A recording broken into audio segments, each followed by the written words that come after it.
ہم آہ بھی کرتے ہیں تو ہو جاتے ہیں بدنام، وہ قتل بھی کر دے تو چرچا نہیں ہوتا۔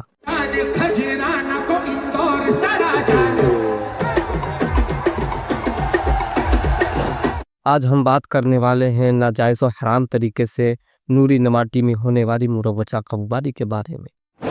آج جس کو ہم قوالی کے نام سے جانتے ہیں وہ اصل میں ہے کیا، پہلے یہ دیکھیے۔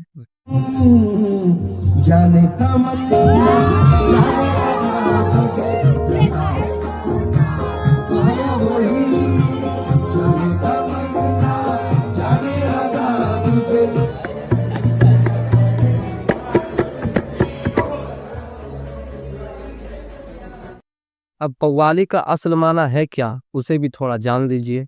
تو کسی بھی طریقے سے اس طرح کی قوالی بالکل جائز نہیں ہے۔ جہاں تک سما کا معاملہ ہے، سما اگر اپنے شرائط کے ساتھ جو بزرگوں کا نے جس کا اہتمام کیا، اگر اس کے حساب سے ہے تو کوئی دقت نہیں ہے۔ امام اہل سنت رحمت اللہ صفحہ 113 24ویں جلد فتاوی رضویہ کی اس پر لکھتے ہیں، ایسی قوالی یعنی مزامیر اور جس میں جو نا وہ موسیقی اور آلات موسیقی کا استعمال ہو اور غیر شرعی اس میں چیزیں، فرماتے ایسی قوالی حرام ہے، حاضرین سب گناہگار ہیں۔ بات تو آپ سمجھ ہی گئے ہوں گے۔ آج ہم جسے قوالی کے نام سے جانتے ہیں وہ دراصل میں مروجہ قوالی ہے، یعنی ڈھول تاشے والا، جو حرام ہے حرام ہے حرام ہے۔ لیکن آج نواڈی کے کچھ لوگوں کی وجہ سے یہ ناجائز و حرام کا اڈا اب نواڈی میں بھی کھلنے جا رہا ہے۔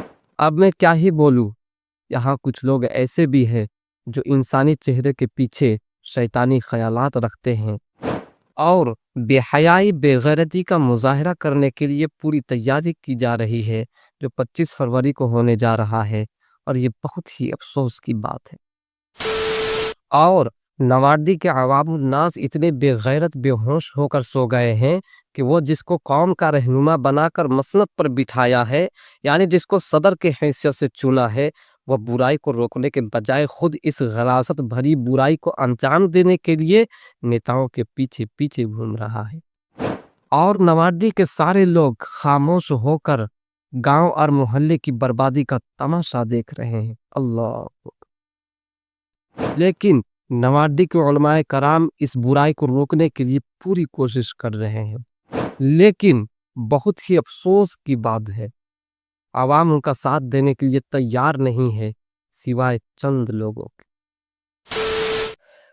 فخر ہے میرے استاد محترم مولانا منور رضا حشمتی پر اور ان علماء کرام پر جنہوں نے اس قوم کی رہنمائی کے لیے اور اس برائی کو روکنے کے لیے پوری کوشش کر رہے ہیں، چاہے منبر پہ کھڑے ہو کر خطابت کے ذریعے ہو، قول اور فون کے ذریعے ہو، علماء اہل سنت لوہردکا سے میٹنگ کے ذریعے ہو، یا ہر ایک امام کے زبانی اعلان کے ذریعے ہو۔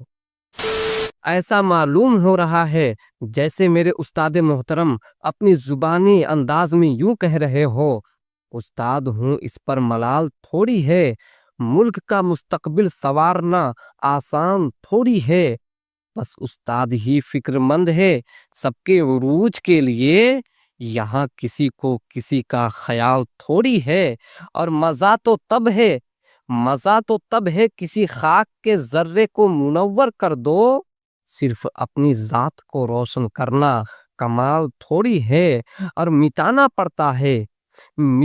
پڑتا ہے خود کو قوم کی ترقی کے لیے، یہ کام کوئی معمولی کام تھوڑی